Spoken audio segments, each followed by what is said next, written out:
Bom dia, pessoal. Desculpa aí o atraso, porque a gente estava algumas pessoas estavam na outra reunião, que acabou de acabar. E então a gente vai começar agora a segunda parte, né, da parte de PCDT, que é a apresentação das contribuições da pública das diretrizes brasileiras do tratamento hospitalar com a Covid-19, capítulo 2, tratamento medicamentoso. É o retorno da consulta pública, e a Ávila está aqui, e ela vai coordenar essa parte da reunião, tá bom? Já temos quórum. Obrigada, Vânia.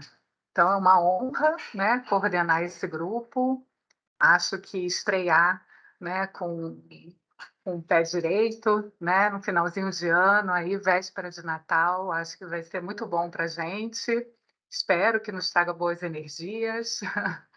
Então, vamos começar a reunião.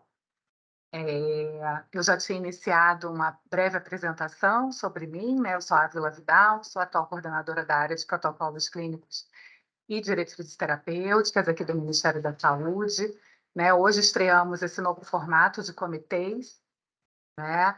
Então peço desculpas de antemão também pelo atraso, né? Nós sempre tentamos cumprir com os horários, principalmente o horário de início da reunião, né? Para aqueles que estão há mais tempo, eles sabem disso, né? Então, pedir desculpas novamente por esse atraso. Essa diretriz que a gente vai discutir hoje é uma diretriz que foi elaborada a pedido do Ministro da Saúde, né? Isso foi em abril de 2021. Foram elaborados, no contexto de tratamento hospitalar, 4 diretrizes, né? Essa é uma delas, essa é o capítulo 2, essa diretriz de tratamento medicamentoso, e ela está sendo atualizada em função da incorporação do baricitinib e do tocilizumab. Então, em função disso que estamos aqui.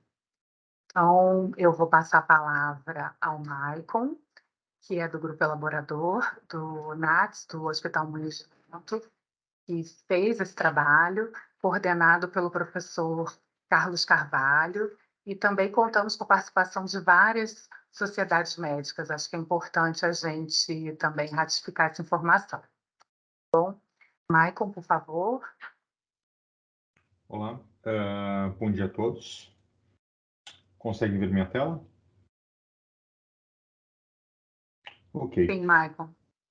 Então, é um retorno de consulta pública da diretriz de tratamento farmacológico. Como tinha sido colocado, essa diretriz a gente apresentou e foi aprovada em junho do ano passado. Até o momento de publicação, ou de lá para cá, teve 2 novas incorporações, baricitinib e tocilizumab. E junto a essas 2 incorporações, a gente executou uma atualização do documento. Outras 5 questões, elas foram revistas e atualizadas, e a gente teve o encaminhamento favorável para a consulta pública na plenária de novembro. Minhas declarações de conflitos de interesse são públicas na seguinte website.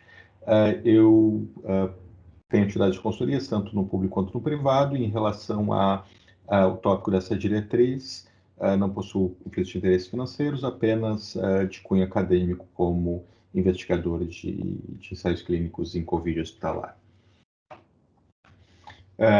Então, basicamente, a gente teve esse encaminhamento com parecer favorável. Aqui são resumo das recomendações que a gente tinha até então. Então, a gente tinha uma recomendação de utilizar naquele paciente sem uso de O2 suplementar, uso de anticoagulante dose terapêutica, heparina não fracionada ou enoxaparina. Caso o paciente esteja em uso de catéter nasal em baixo fluxo ou máscara, corticosteroide, de preferência dexametasona, IV ou VO, tocilizumab, e anticoagulantes em doses terapêuticas, heparina não fracionada ou enoxaparina. No caso de paciente em uso de O2 em alto fluxo ou ventilação não invasiva, então continua a indicação de corticosteroide, pode-se usar ou tocilizumab ou baricitinib, e anticoagulação, mas na verdade uso de anticoagulante em doses profiláticas, e no caso de pacientes em uso de ventilação mecânica invasiva ou ECMO, apenas uso de anticoagulante em dose profilática para tromboembolismo venoso e corticosteroides. Também a menção de não utilizar alguns medicamentos, azitromicina, antimicrobianos, cloroquina, hidroxicloroquina, colchicina, ivermectina, plasma convalescente, por não ter uma evidência de benefício, e em relação aos antivirais, lopinavir e ritonavir, e o remdesivir, apesar de possuir um certo benefício marginal em pacientes em uso de O2 em baixo fluxo, ele é associado a um alto custo, já foi avaliado pela própria Conitec e não teve sua incorporação aceita por essa comissão. Nós recebemos apenas 10 contribuições, 7 pessoas físicas e 3 pessoas jurídicas. Na verdade, dessas contribuições, basicamente, teve uma avaliação. É difícil estar compilando dados apenas com 10 questões, ainda mais a maioria que era fora do escopo do documento, como a gente vai ver, mas metade considerou o documento como muito ruim, especialmente aquelas contribuições que falavam contra o escopo da diretriz, comentando, por exemplo, questões relacionadas à vacinação. Analisamos, principalmente qualitativamente, essas contribuições. Dessas contribuições, 3 abordavam as questões de pesquisa do escopo, sendo 2 relacionadas a remdesivir e 2 a tocilizumab, uma abordava as duas tecnologias. 6 contribuições, elas não estavam relacionadas ao escopo da diretriz, então 5 comentavam sobre vacinas e 1 comentava sobre Paxlovid, que está incorporado para o tratamento ambulatorial e não é fruto de discussão nesse documento, e uma contribuição não incluiu informação nem em texto, nem em documentos. Então, de relevante, a gente teve, começando sobre o remdesivir, a contribuição da Sociedade Brasileira de Infectologia e da Gilead. Nessas contribuições, eles salientam que existe o benefício para o uso numa população específica, população de uso de O2 em baixo fluxo, onde mostrou redução de mortalidade, inclusive no Solidarity. Dentro do Solidarity, teve uma redução de risco em torno de 13% relativo, com significância marginal. No ACT também teve uma redução, mas com um N pequeno.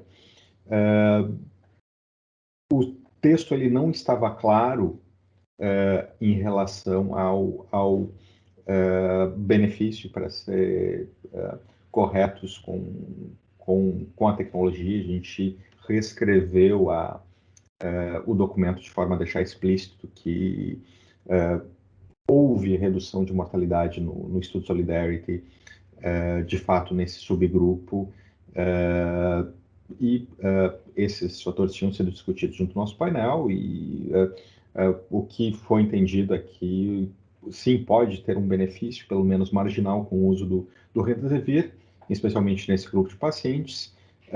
Contudo, altos custos, baixo experiência de uso e principalmente sua negativa prévia de incorporação pela Conitec impossibilitam a sua recomendação por nesse documento, né? Em relação ao tocilizumab, a gente recebeu 2 contribuições, uma contribuição também da Sociedade Brasileira de Infectologia, que salienta para os potenciais riscos associados ao tocilizumab, sugerindo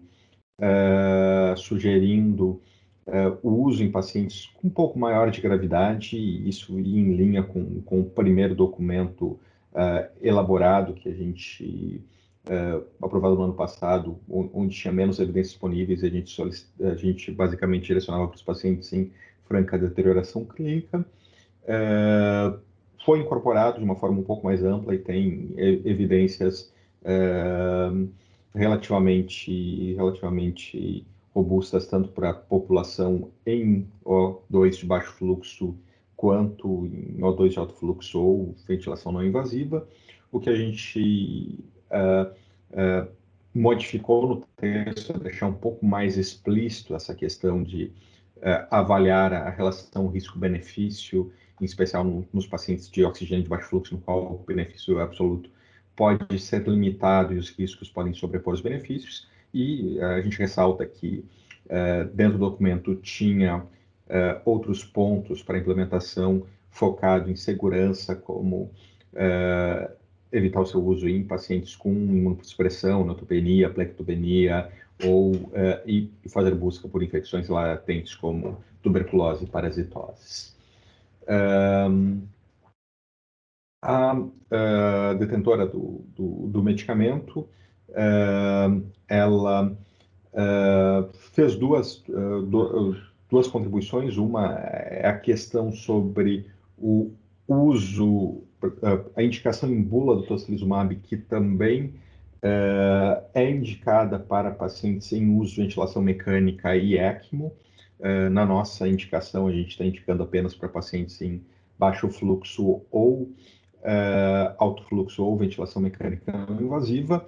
E o que a gente tem basicamente são os dados do estudo Recovery, que foi o único que de fato avaliou esse subgrupo de população, e não mostrou uma diferença estatisticamente significativa, uma estimativa pontual próxima do 1. Não se pode descartar que exista algum benefício, contudo, dados riscos e ausência de certeza de evidência desse medicamento para esse grupo em específico, tanto que já está em uma fase um pouco mais avançada da COVID.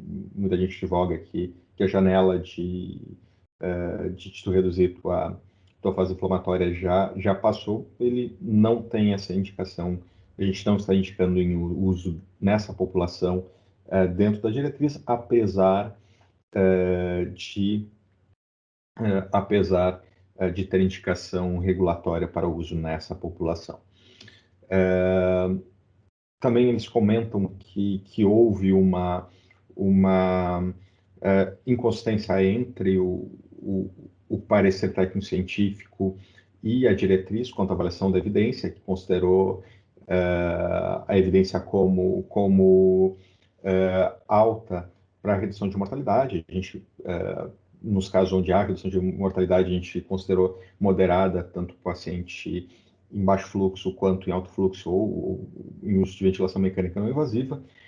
A diferença, basicamente, é que a gente fez essa avaliação devido aos diferentes subgrupos, então ela não foi feita para tecnologia como um todo, mas cada subgrupo sim em questão, e tanto para a questão de baixo fluxo quanto de alto fluxo tem uma evidência que ela é moderada, assim como em relação à sua segurança, que é suficiente para indicar o ver do grupo elaborador a tecnologia para essa população. Então, em relação ao tocilizumab, nessas considerações, a gente não teve alteração em relação ao texto, as recomendações, apenas descrito essas duas considerações da detentora do produto junto ao relatório. Então, os resumos de alterações, a gente não teve nenhuma modificação da recomendação nem em relação ao seu nível de evidência ou a direção. A gente deixou mais explícitos os potenciais benefícios do Remdesivir para essas subpopulações, e deixamos explícito que eram os estudos e o efeito encontrado em cada um deles, e a justificativa pela não recomendação, em especial referenciando essa prévia decisão da Conitec. Importante salientar que a evidência que se tinha disponível no momento da avaliação da Conitec era basicamente a mesma do que se tem disponível hoje, então não teve uma mudança de cunho de evidência que pudesse modificar a tomada de decisão. Os resultados do Solidarity, se não na sua íntegra, mas a maior parte dos seus resultados já estavam disponíveis e as conclusões elas seriam semelhantes. E em relação ao tocilizumab, a gente adicionou essa parte de cautela quanto ao equilíbrio entre risco e benefício, pacientes em uso de oxigênio de baixo fluxo, ainda mais considerando que agora a gente está em uma fase um pouco mais diferente da pandemia, de quando a gente tinha avaliado na última vez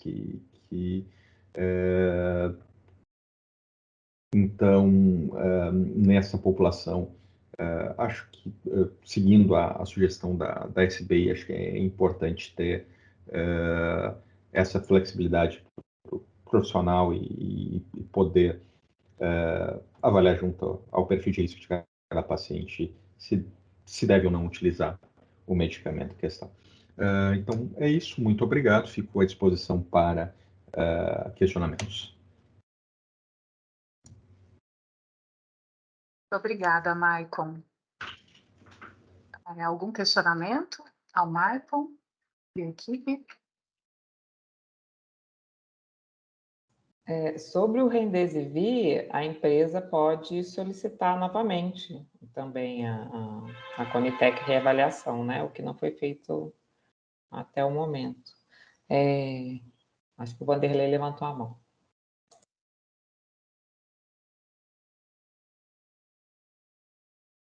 Bom dia a vocês, bom dia, Vânia, bom dia, Maicon, e a todos os colegas. Para mim é um prazer estar aqui com vocês. Espero que eu possa contribuir de alguma forma nessas reuniões. Duas questões eu queria só levantar, Maicon. Uma em relação ao parecer da SBI. Eu acho que vale a pena ser considerado em relação tanto ao tocilizumab, ao tipo de paciente que tem indicação, aquele que mantém os sinais inflamatórios, mesmo sem melhora, e a questão de ausência de infecção secundária, que é o que você tentou incorporar naquela sua modificação ali.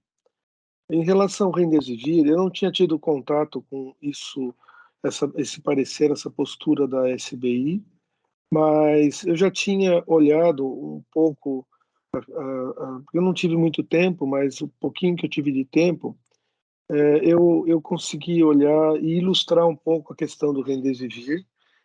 Acho que muito do que vocês elaboraram para essa diretriz da Conitec está bastante alinhado ao documento que foi publicado na revista da Associação Brasileira de Medicina Interna, e até com os textos bem similares, e particularmente em relação a isso, eu não sei se é possível, mas eu teria uma sugestão que o documento da Conitec não colocasse essa referência, que é a 16, como no mesmo patamar das demais diretrizes, uma vez que essa diretriz já se tornou uma evidência secundária e não mais uma primária, e todas as outras consultas que vocês fizeram se tornaram, na verdade, já, vamos dizer assim, subjacente a essa diretriz principal. Então, se for possível, colocar uma observação que o documento da Conitec ele é fundamentalmente baseado, tanto é que você está trazendo um dos problemas de referendar o Remdesivir como rotina, é que esse documento atual da Conitec está fundamentalmente atrelado ao documento previamente acessado e acertado naqueles que vocês já publicaram na revista da Medicina Intensiva. acho que o que o Dr. César pediu para eu fazer, que ele falou comigo agora há pouco, e aí eu referendo aqui nossa colocação, é que o Remdesivir fosse recomendado realmente como uma opção terapêutica para esses pacientes com baixo fluxo, e não contraindicado, mesmo que isso vá de encontro ou vá contra ao documento anterior, porque aí esse documento atual, essa atualização, ficaria independente ou ficaria autônoma em relação àquele documento prévio.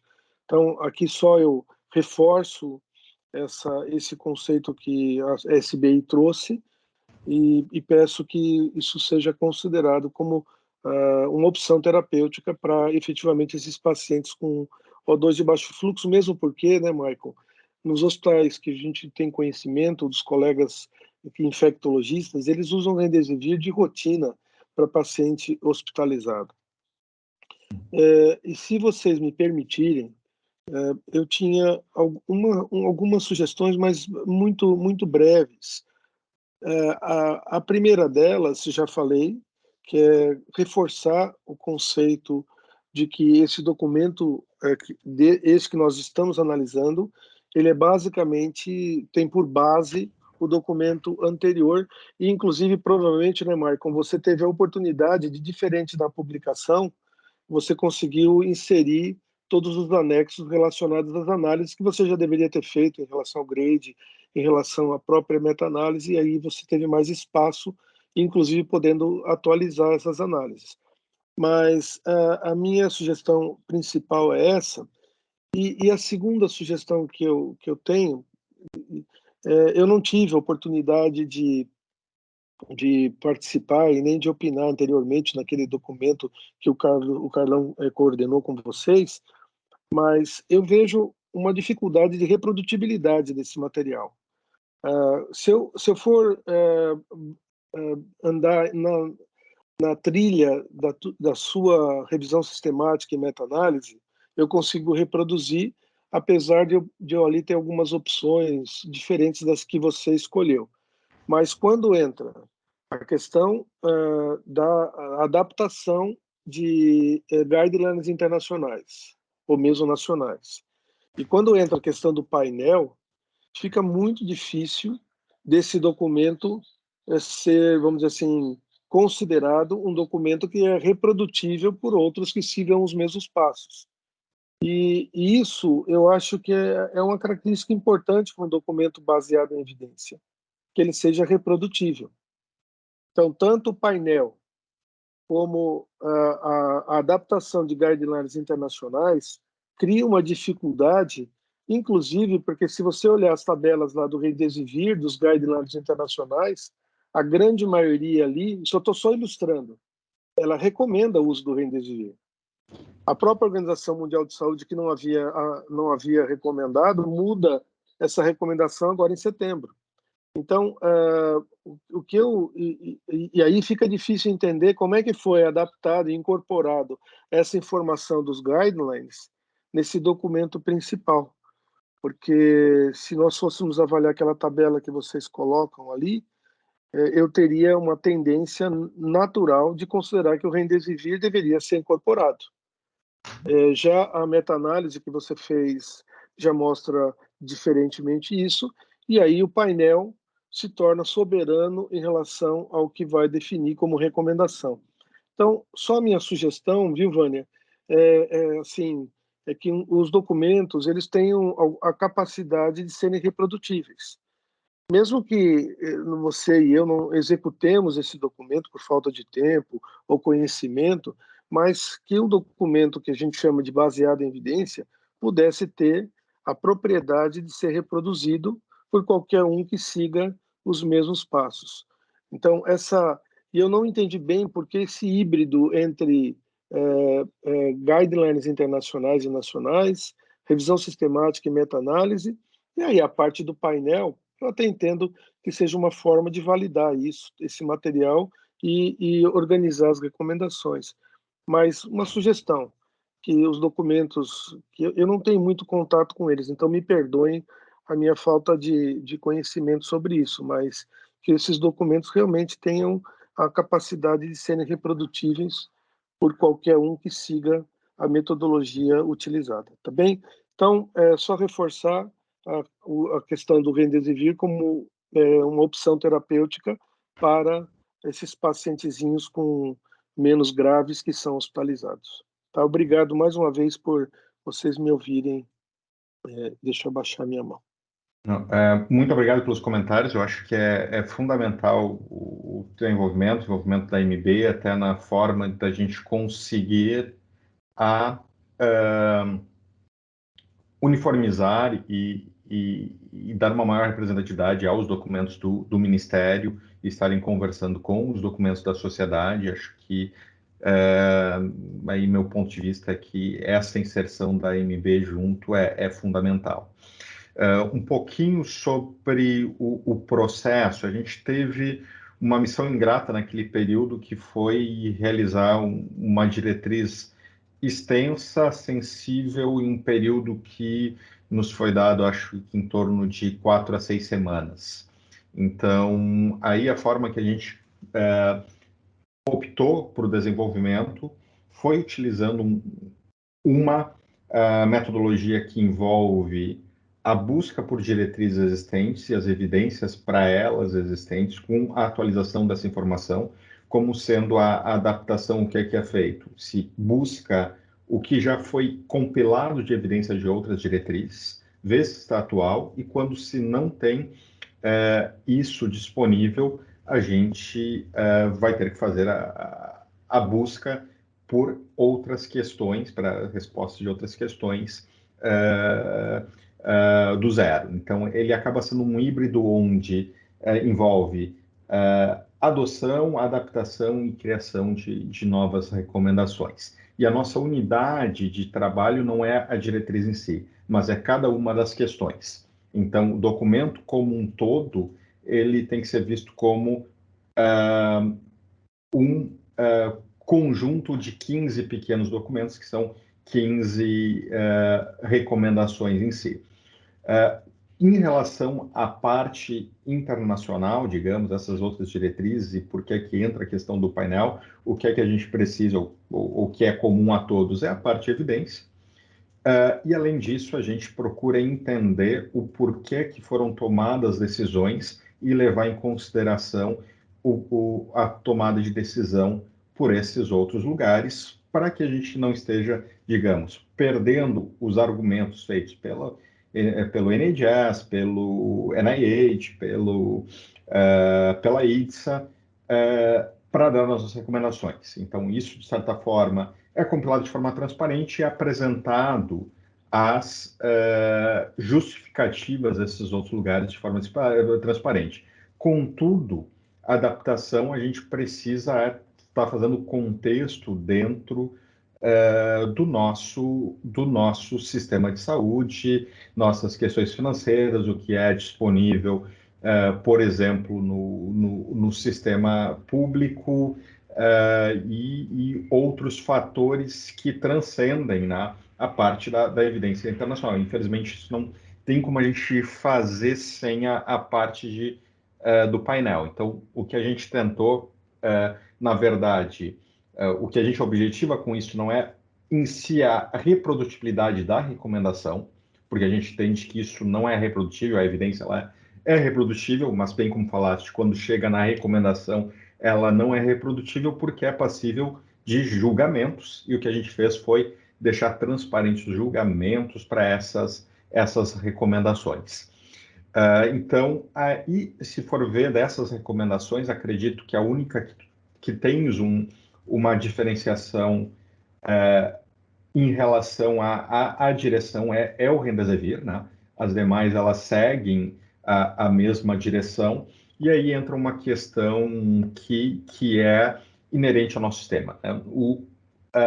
Por mais que possa ter uma evidência, digamos que fosse mais robusta ainda, mais sem dúvidas sobre o benefício, um documento, uma diretriz do SUS, ele não pode estar recomendando um medicamento não incorporado, que o SUS não vai ter como dar acesso a ele. Então, no momento que a gente diz que sugerimos não utilizar o Remdesivir, isso não quer dizer necessariamente em relação à droga, mas isso quer dizer em relação ao sistema, que não está na rede, não tem isso distribuído, e os profissionais do SUS e os pacientes no SUS que precisariam desse medicamento não tem como ter o acesso. Então, acho que a primeira questão em relação à evidência, SBI, a gente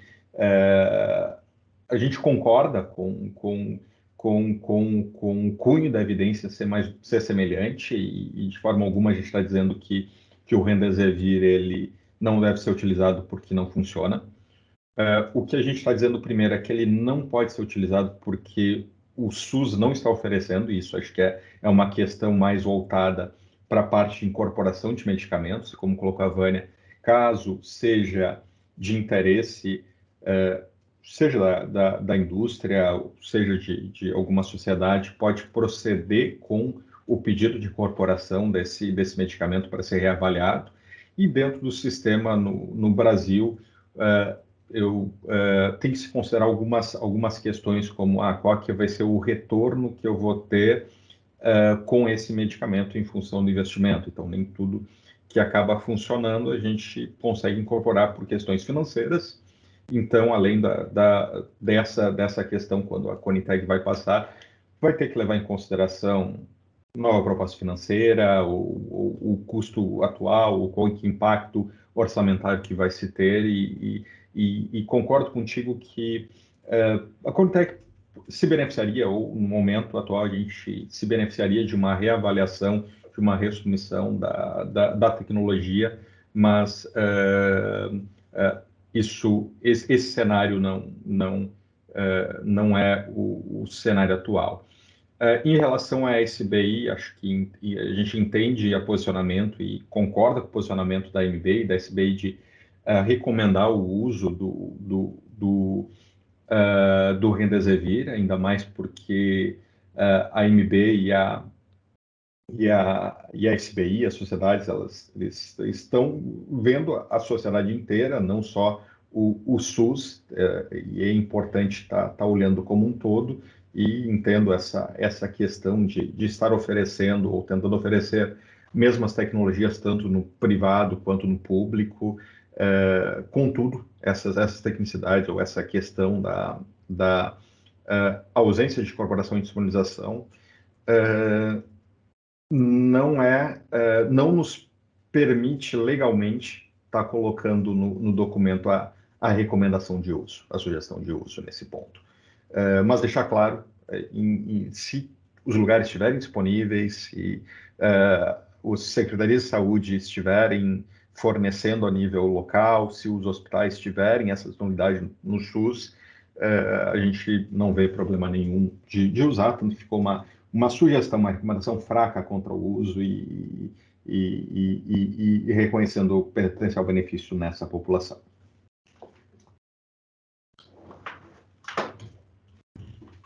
O Júlio, acho que está com a mão levantada. Por favor, doutor Júlio. Somente estou acompanhando aí a discussão e não consegui abrir o relatório, estou vendo aqui pelo celular, um problema aqui com a internet. E a questão é a seguinte, a forma da redação, né? Isso que a gente está conversando aqui agora precisa ser traduzido no relatório, né? Essa não recomendação do Remdesivir por não estar incorporado ao SUS, né? Para ficar claro que é essa a motivação. Somente esse cuidado, eu acho que pode ser traduzido, Michael. Não sei como é que está a redação exata, mas deixar bem claro que é por esse motivo. A gente modificou a redação, não sei se está aparecendo aqui minha tela, de forma a deixar explícito o que é que se mostra de desfecho para essas populações, e deixamos claro a questão da negativa prévia. Um outro ponto, né, é importante, isso foi discutido no painel, não entrei nessa questão, mas o benefício em termos absolutos, ele é pequeno. Se a gente for ver com base no Solidarity, que é o que teve o tamanho maior, teve uma redução relativa de 13%, de uma população que tem uma taxa de mortalidade em torno de 5 a 10%, então seria no máximo 1% absoluto de redução, NNT de 100, e muito próximo à nulidade, né? Se for no caso do efeito real ser mais próximo ao 0,98, seria um NNT em torno de 500 a 1.000. Então, para um medicamento que tem um elevado custo, é um outro fator que também foi discutido, que tu precisa, em termos de sistema, avaliar, e aí é um papel um pouco maior da plenária da Conitec dentro do Comitê de Medicamentos, se o benefício justifica os custos e qual seria o custo a deixar acessível esse medicamento. Então, acho que para deixar claro, teve essa negativa da Conitec, o grupo, e o que a gente avaliou é que desde a negativa da incorporação pela Conitec e do documento antigo que a gente elaborou no ano passado, não teve assim mudanças maiores em termos de evidência que justificam uma recomendação a favor, mas na redação, e também a gente está aberto depois, caso o Dr. Júlio, assim como a MB, se quiserem fazer alguma sugestão de redação, a gente pode ajustar adicionalmente para deixar essa clareza. Acho que é importante de que não é um erro nenhum, pelo contrário, tu está oferecendo, tu tem disponível, só que, pelo outro lado, também não é um erro, não está significando que o paciente não está sendo bem atendido, se tem as outras ações e não tem o Remdesivir em si disponível. Talvez não seja a tecnologia que vai fazer a maior diferença. Então, é mais nessa linha. Não sei se consegui responder, doutor Júlio. Não, somente a recomendação é uma frase, né? Eu estou vendo aqui a versão anterior, desculpe, não sei se não estou conseguindo acessar a nova, mas estava escrito assim: sugerimos não utilizar Remdesivir em pacientes hospitalizados com Covid-19. Aí justifica entre parênteses, recomendação condicional, certeza da evidência baixa. Parece que é por esse motivo que não está sendo recomendado. Eu acho que botar dentro dessa frase, não incorporado ao SUS. Falo porque leem só o resumo, né? Tá. Frase deixar claro que é por esse motivo, por não estar incorporado ao SUS. É uma sugestão. Obrigado. Muito obrigado. Ávila, a gente pode ver isso depois no offline e ver como fica melhor para deixar no documento, se estiver confortável. Sim, como a gente explicita, né? Em outras situações. Eu acho Perfeito. adequado. Acho que é importante colocar isso sim e fazer aquela modificação que você colocou na parte que é mais da explicação, né? E é isso, como ele não foi reavaliado ainda, não é possível recomendar no SUS. Nem sei, né, caso venha a ser avaliado novamente, se ele será incorporado, porque tem os critérios tanto de eficácia, custo-efetividade, impacto orçamentário, né, e todos os outros critérios que são utilizados pela Conitec na incorporação da tecnologia. Mas eu acho que do jeito que você colocou está perfeito com esse adendo aí que o Júlio pediu. Mais algum questionamento? Ou fala? Sim, Verônica também está aí com o grupo. Me abster um pouco hoje, mas acho que concordo, a gente vai... eu preciso me abster um pouco hoje, mas de votações, mas a gente vai trabalhar no documento para fazer esses ajustes e enviar para vocês para poder ser publicado, então. O Elton. Eu não sei porque agora, quando eu vim para cá, minha câmera travou, não está abrindo, mas estão me ouvindo, né? Não, acho que,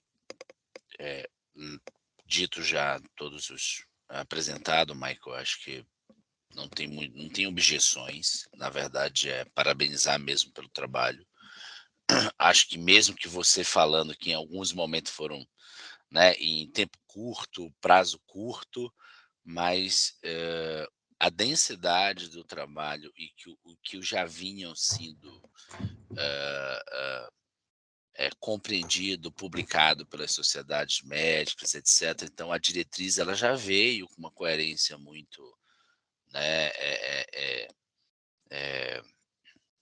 adequada, né? Na verdade, não é nem coerência, ela já veio com uma consistência, né, muito adequada ao que se já estava na prática e também nos documentos, né, já publicados pelas sociedades.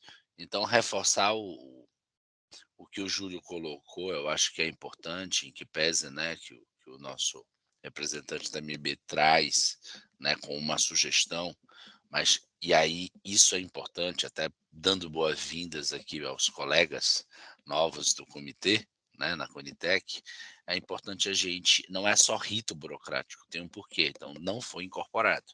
Se a gente botar no PCDT, a gente não tem como viabilizar, porque não tem onde financiar, não tem onde, né, a gente conseguir administrativamente dar conta dessa recomendação. Então, uma coisa tem que estar casada com a outra. Acho que é só reforçar esse sentido, né, e dizer que a gente está em acordo. Ok, Vânia? Obrigada, Elton. O Eduardo da Sais, por favor. Oi, Ávila, só me confirma se você está me ouvindo bem? Muito bem. Bom dia, Eduardo, Davi, pela SAI, sem conflito de interesse. Gostaria de dar bom dia a todos, em especial boas-vindas, né, aos novos membros do comitê. Só para reforçar a nossa posição como SAIs, né, a gente já havia participado da reunião de subcomissão que avaliou previamente a passagem pela plenária, né, na reunião passada. A gente mantém o nosso posicionamento. Eu acho que o feedback que Maicon deu às contribuições atende, sim, né, a contento, a gente está satisfeito com esse retorno. E também, só reforçando também, dois pontos, um que traz o Júlio, né, que eu acho que o que fica claro em relação ao Remdesivir é a recomendação soberana da Conitec, quando o medicamento foi avaliado, né, na comissão, e a decisão soberana também de não incorporação do Ministério naquela ocasião, o que deixa também aberto a qualquer momento, como Vânia reforça, quaisquer tentativas da fabricante de uma nova submissão, né? Assim como para as outras indicações do baricitinib, que Maicon também avaliou, apresentou na apresentação anterior, né? Para algumas subpopulações aí em uso de oxigênio, né? Que novas evidências demonstraram haver uma certa evidência de que possa funcionar, mas também isso, como o Vânia deixou claro na reunião anterior, fica em aberto para novas missões, mas só deixando bem claro isso que o Júlio colocou, de que o Remdesivir, ele está com essa sugestão de não uso, né, Michael? Mas, a qualquer momento, as empresas podem fazer novas submissões e a gente está falando de diretrizes, né? Diretrizes clínicas para o nosso Sistema Único de Saúde. Então, dado todo esse processo aí que foi falado, sobre esse processo complexo, né, de avaliação de diretrizes existentes, mas também de passagem por um grupo que fez toda essa consideração e também por passagem dessa documentação na nossa plenária, né? De fato, é um processo complexo, mas a gente entende todo o trazido aí pela MB e se coloca à disposição para seguir avaliando com vocês, mas a gente agradece aí todo o retorno dado pelo HMV. Obrigada, Eduardo. Gustavo Wisma, está com a mão levantada, por favor, Gustavo.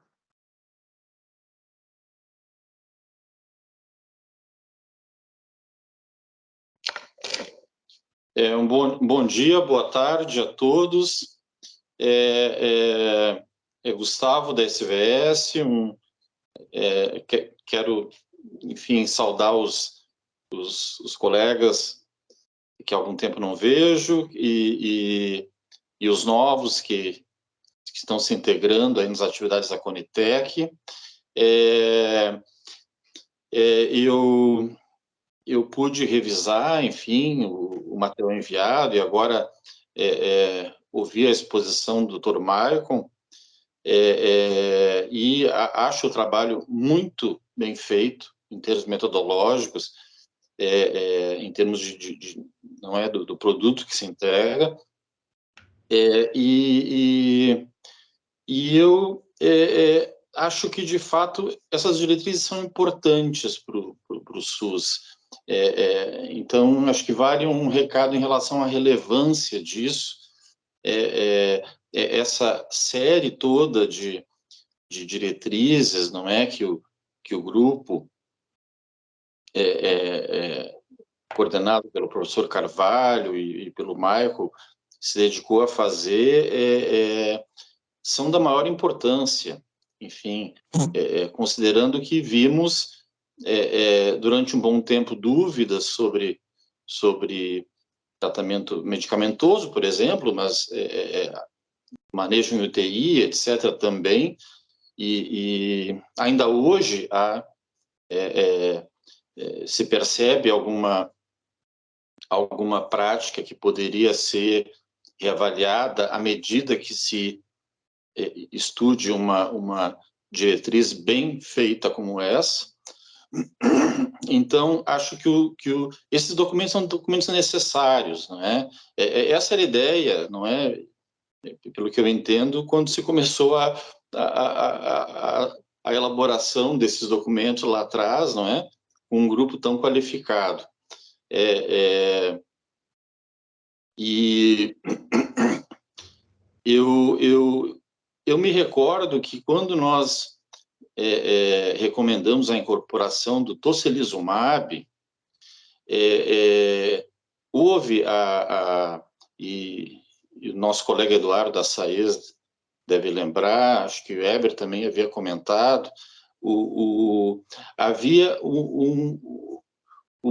pelo menos algum dado, algum relato de que se estava usando pouco o baricitinib, que já estava incorporado, né? E não se entendeu muito bem o porquê disso, né? Uma das questões levantadas foi a falta da divulgação, da incorporação, da inserção num protocolo, numa diretriz do SUS. Isso pode contar, não é? Na época, nós estávamos com algo em termos de óbitos por dia muito parecidos com agora.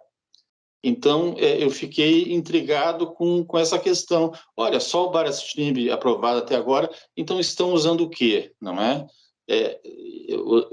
É a falta de informação, é a diretriz que está faltando, né? Naquele momento não havia sido atualizada ainda e como é feito agora com sucesso.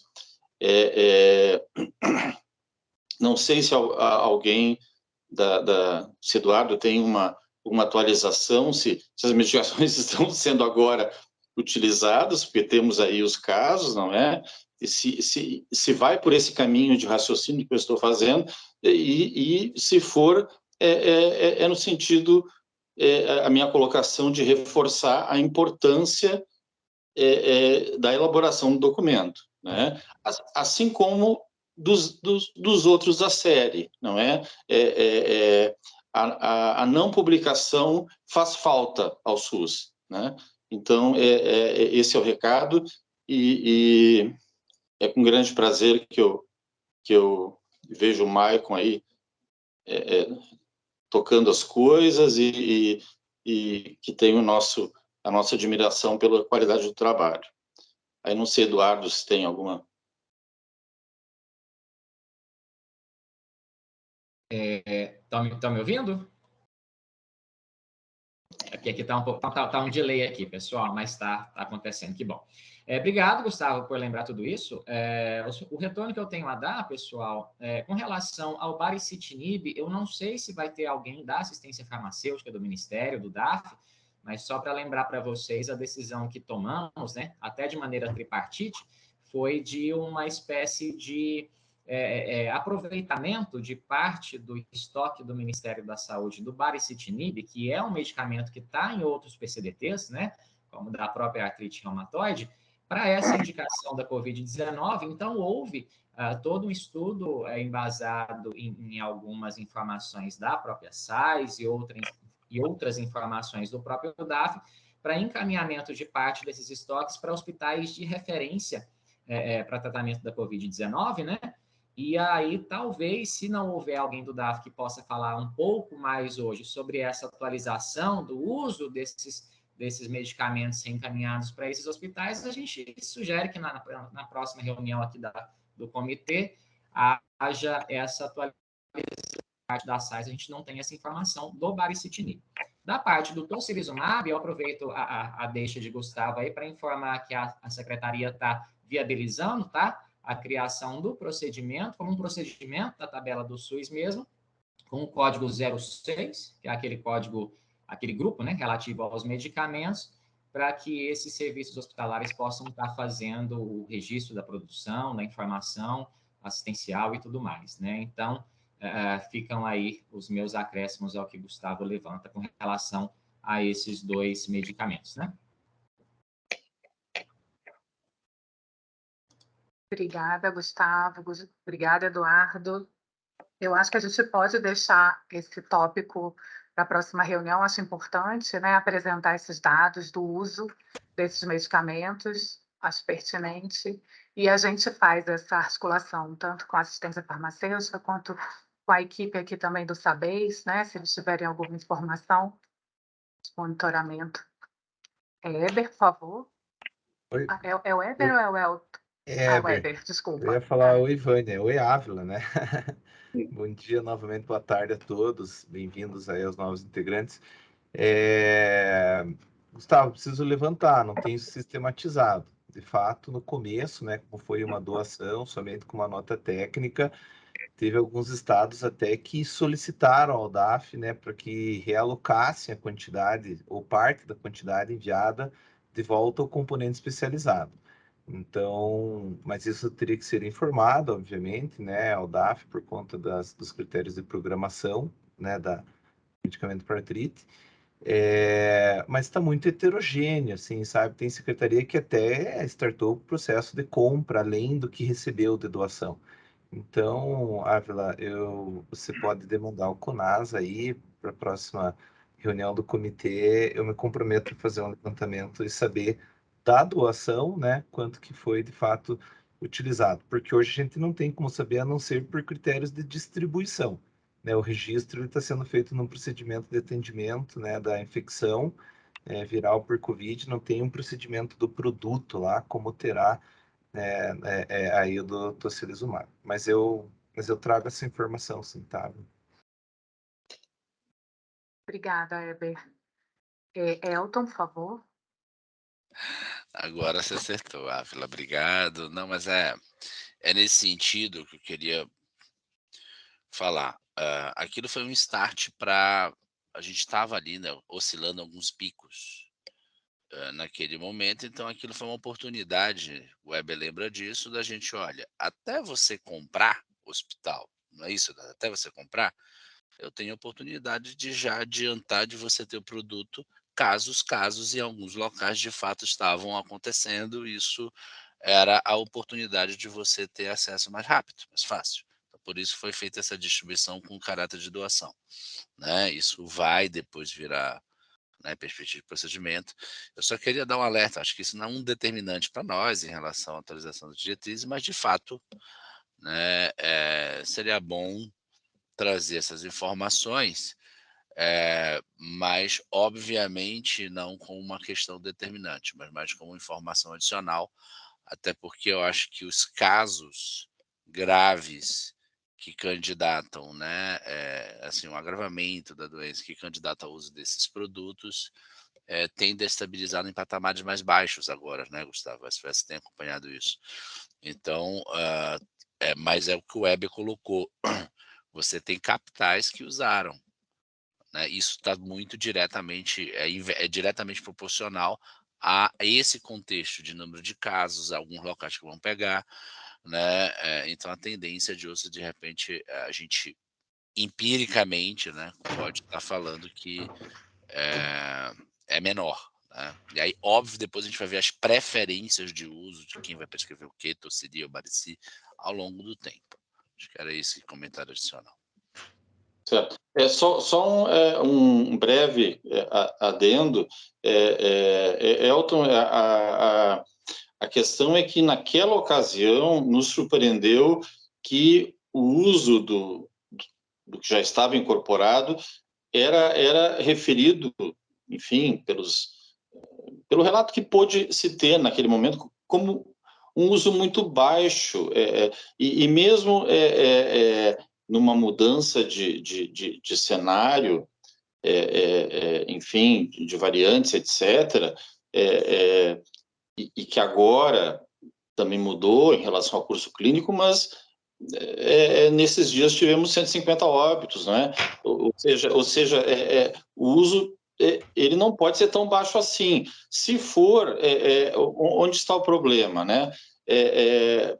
Eu coloco isso porque a diretriz ela tem uma função, não é? Ela tem que colaborar com isso. Uma das questões colocadas é que talvez, e naquele momento colocada, é que talvez estava faltando a informação, não é?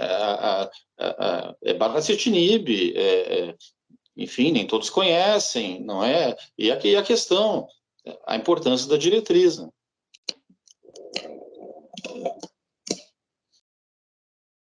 Obrigada, Gustavo. Obrigada, Elton. Bom, eu acho que já podemos, né, direcionar a nossa deliberação.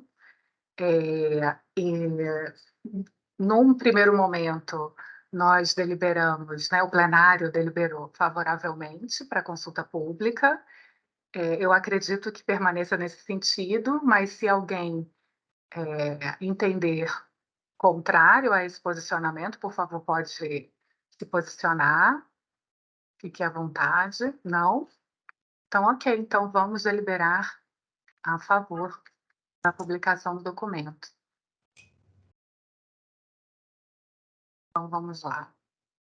Os membros presentes deliberaram por unanimidade recomendar a atualização das diretrizes brasileiras para tratamento hospitalar do paciente com Covid-19, capítulo 2, tratamento medicamentoso. Vamos ver aqui os presentes. Ana Cristina da INS, eu, Eduardo, Elton, Gustavo, Éder, a Josiane, a Sinete, Júlio, Nelson, Mussolini. Nesse caso, a Verônica não pode votar porque ela participou do grupo elaborador do documento. Então, nesse caso, quem vai votar seria a nossa segunda suplente, nossa primeira suplente, né? Que seria a Raquel Rieira, não é isso?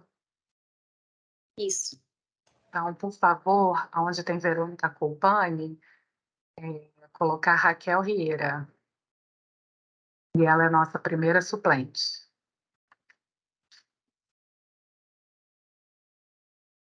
Só uma coisinha, só lembrando, alguém tem algum conflito de interesse com essa matéria, com esse tema, tirando além da Verônica, né, pelo fato de ter participado? Ninguém tem? Não. Não? Só para ficar registrado. Obrigada, Vânia. Então, eu acho que tudo certo? Mantemos assim. Então, agradeço imensamente a participação de todos vocês e nos encontramos na próxima reunião. E feliz festas para todos. Feliz Natal, feliz Ano Novo, pessoal. Boas festas. Tchau, gente. Tchau. Deus abençoe todo mundo. Para vocês. Amém. Natal, bom ano novo.